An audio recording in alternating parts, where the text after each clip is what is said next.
ଗୋଟିଏ ବଣରେ ରହୁଥିଲା ବିଲୁଆଟିଏ। ସମସ୍ତେ ତାକୁ ପଣ୍ଡିତ ନାଁରେ ଜାଣିଥିଲେ।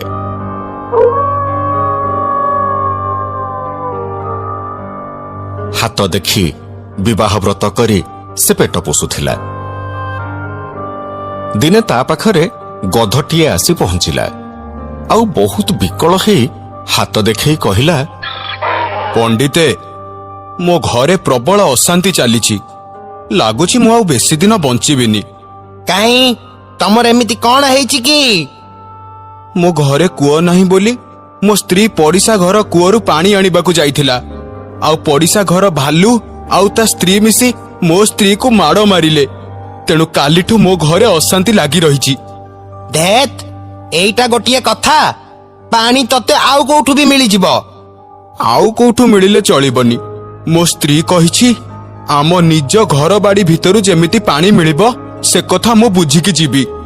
ହଉ, ଦେଖା, ତୋ ହାତ ମତେ ଦେଖା। ଆଜ୍ଞା, କଣ ଅଛି ମୋ ଭାଗ୍ୟରେ? ପାଣି ମିଳିବ ନା ନାହିଁ? ପାଣି ତ ତୋ ଭାଗ୍ୟରେ ନାହିଁ, କିନ୍ତୁ ଚେଷ୍ଟା କଲେ ମିଳିପାରିବ। କଣ କରିବି ତାହେଲେ କୁହନ୍ତୁ। ଶୁଣୁ, ତୁ ଗାଧୁଆ ପାଧୁଆ ସାରି ଶୁଦ୍ଧ ହେଇ ଦାନ ଦକ୍ଷିଣା ନେଇ କାଲି ସକାଳୁ ଚାଲି ଆସେ। ମନେ ରଖ, ଦକ୍ଷିଣା ନେଇକି ଆସିବୁ। ଆଜ୍ଞା। ଗଧ ତ ବୋକା। ସେ ତା ପରଦିନ ସକାଳୁ ସକାଳୁ ଗାଧେଇ ସାରି ଦାନ ଦକ୍ଷିଣା ଧରି ଯାଇ ପହଞ୍ଚିଲା ବିଲୁଆ ପାଖରେ। ବିଲୁଆକୁ ଦାନ ଦକ୍ଷିଣା ସବୁ ଦେଲା। ଆଉ କହିଲା, ଏଥର ଉପାୟ କୁହନ୍ତୁ। କାଲି ହେଲା ରାମନବମୀ, ତେଣୁ ତୋ ବାଡ଼ି ପଟେ ଯୋଉ ବେଲ ଗଛ ଅଛି ତା ପାଖରେ ଖୋଳିବୁ। ଦେଖିବୁ ଯେମିତି କାଦୁଅ ମାଟି ବାହାରିବ। ଆଜ୍ଞା, ଯଦି ନ ବାହାରିଲା? ନ ବାହାରିଲେ ଆଉ ଗୋଟେ ଜାଗାରେ ଖୋଳିବୁ। ସେଠୁ ନ ବାହାରିଲେ ଆଉ ଗୋଟେ ଜାଗାରେ ଖୋଳିବୁ। ସେମିତି କାଦୁଅ ମାଟି ନ ବାହାରିବା ଯାଏ ଖୋଳୁଥିବୁ। ହେଲା? ଆଉ ଶୁଣୁ, ପାଣି ବାହାରିବା ପରେ ମୋ ଘରକୁ ଆସିବୁ। ମତେ ଦକ୍ଷିଣା ଦେଇକି ଯିବୁ। ଭୁଲିବୁନି ଯେମିତି। ଆଜ୍ଞା। ଏ କଥା ଶୁଣି ଗଧ ଚାଲିଲା ତା ଘରକୁ।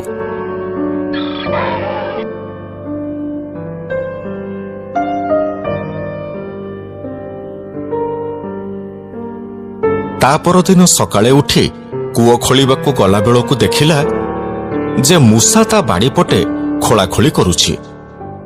ଏପଟେ ଗଧ ଯେତେ ଥର ଖୋଳୁଥାଏ ସେତେ ଥର ତାର କାଦୁଅ ମାଟି ବାହାରୁ ନଥାଏ। ତେଣୁ ସେ ବାଧ୍ୟ ହେଇ ମୂଷା ପାଖକୁ ଗଲା। କଣ ମୂଷା ଭାଇ, ତମକୁ ବି ପଣ୍ଡିତ କହିଛନ୍ତି ନା କୂଅ ଖୋଳିବାକୁ? ମୂଷା କିଛି ନ କହି ଖାଲି ମୁରୁକି ହସାଟିଏ ଦେଲା। ମୁଁ କାଲି ଯାଇଥିଲି, ଦାନ ଦକ୍ଷିଣା ବି ଦେଇକି ଆସିଲି। ଆଉ ମତେ କହିଲେ କିଛି ବାଟ ଖୋଳିବା ପରେ ମାଟି କାଦୁଅ ବାହାରିବ। ଆଉ ଯଦି ନ ବାହାରିବ ତାହେଲେ ଆଉ ଗୋଟେ ଜାଗା ଖୋଳିବ। ହେଲେ ମୁଁ ଗୁଡାଏ ଜାଗା ଖୋଳି ସାରିଲିଣି, କୋଉଠୁ ବି ପାଣି ବାହାରୁନି। ଆରେ ଆରେ, ବିଲୁଆ ତ ଗଧକୁ ଠକି ଦେଇଛି। ଆଉ ତାଠୁ ଭଲ ରକମର ଦକ୍ଷିଣା ବି ନେଇଛି। ମୁଁ ଗଧକୁ ଯଦି ପଣ୍ଡିତଙ୍କ କଥା ସିଧାସଳଖ କହିବି ତାହେଲେ ସେ ତ ଖରାପ ଭାବିବ। ଆରେ, ଏତେ କଥା କଣ ଚିନ୍ତା କରୁଛ? କିଛି ନାହିଁ। କଥା କଣ କି, କାଲି ରାତିରେ ଇନ୍ଦ୍ରଦେବ ମୋ ସ୍ୱପ୍ନରେ ଆସିଥିଲେ। ଆଉ ମତେ କୂଅ ଖୋଳିବାକୁ କହିଲେ। ହଁ, ସତରେ? ମୁଁ ସେଇଥିପାଇଁ କୂଅ ଖୋଳୁଛି। ମୋ କୂଅ ଖୋଳା ହେଲା ପରେ ସ୍ୱୟଂ ଇନ୍ଦ୍ରଦେବ ଏଠିକି ଆସିବେ। ଆଉ ମୋ କୂଅରୁ ପାଣି ପିଇବେ। ଆଉ ତାପରେ ଯାଇ ମୁଁ ତୁମକୁ ସାହାଯ୍ୟ କରିପାରିବି। କିଛିଦିନ ଗଲା ପରେ ମୂଷା ଖୋଳିଥିବା କୂଅରୁ ପାଣି ବାହାରିଲା। ତାକୁ ଦେଖି ମୂଷା ଆଉ ଗଧ ଦୁହେଁ ବହୁତ ଖୁସି ହେଲେ। ଆଚ୍ଛା ମୂଷା ଭାଇ, ତମ କୂଅରୁ ତ ପାଣି ବାହାରିଲା। ଏବେ ମୋ କଥା ଟିକେ ବୁଝ। ମୋ କୂଅରୁ କେମିତି ପାଣି ବାହାରିବ ସେ ବ୍ୟବସ୍ଥା କର। ହଁ, ଚାଲ। ମୂଷା ଆସି ଦେଖିଲା କୋଉ ଜାଗାରୁ ଖୋଳିଲେ ପାଣି ବାହାରିବ। ସେ ସେଇ ଜାଗାକୁ ଖୋଳିଲା, ହେଲେ କାଦୁଅ ମାଟି ବାହାରିଲାନି। ଆରେ, କାଦୁଅ ମାଟି ତ ବାହାରିଲାନି, ତଥାପି ତମେ ଖୋଳୁଛ? ଗଧ ଭାଇ, ତମର ମୋ ଉପରେ ଭରସା ଅଛି ନା? ହଁ ହଁ। ତାହେଲେ ବ୍ୟସ୍ତ ହୁଅନି, ମୋ କାମ ମୁଁ କରୁଛି। ହେଲେ ମତେ ପଣ୍ଡିତ ଯାହା କହିଥିଲେ ତମକୁ ପଣ୍ଡିତ କଣ କହିଥିଲେ ସେ କଥା ମୁଁ ଜାଣିନି, ହେଲେ ମତେ କିଛି ଦିନ ସମୟ ଦିଅ। ଗଧ ମୂଷାକୁ ସମୟ ଦେଲା। ଆଉ କିଛି ଦିନ ମଧ୍ୟରେ କୂଅରୁ ପାଣି ବାହାରିଲା। ମୂଷା ଆଉ ଗଧ ଦୁହେଁ ବହୁତ ଖୁସି ହେଲେ। ମୂଷା ଭାଇ, ସତରେ ତ ତମେ ଚମତ୍କାର କରିଦେଲ। ମୁଁ ବିଶ୍ୱାସ କରିପାରୁନି ଯେ ମୋ ବାଡିରୁ ପାଣି ବାହାରିଲା। ହେଲେ ତମେ ତ ପଣ୍ଡିତକୁ ବିଶ୍ୱାସ କରିଥିଲ ନା? ତମେ ବି ତ ଇନ୍ଦ୍ରଙ୍କୁ ବିଶ୍ୱାସ କରିଥିଲ ନା? ମୁଁ ତୁମକୁ ମିଛ କହିଥିଲି। ମୋ ସ୍ୱପ୍ନରେ ଇନ୍ଦ୍ରଦେବ ଆସିନଥିଲେ। ସତ କଥା ହଉଛି, ଏତେ କମ ଖୋଳିଲେ କୌଣସି ଜାଗାରୁ ବି ପାଣି ବାହାରେନି।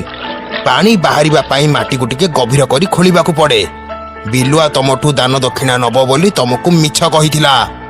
ହଁ, ତମ କଥା ସତ, କାହିଁକି ନା ତମେ ବହୁତ ବାଟ ଖୋଳିଲା ପରେ ପାଣି ପଡିଲା।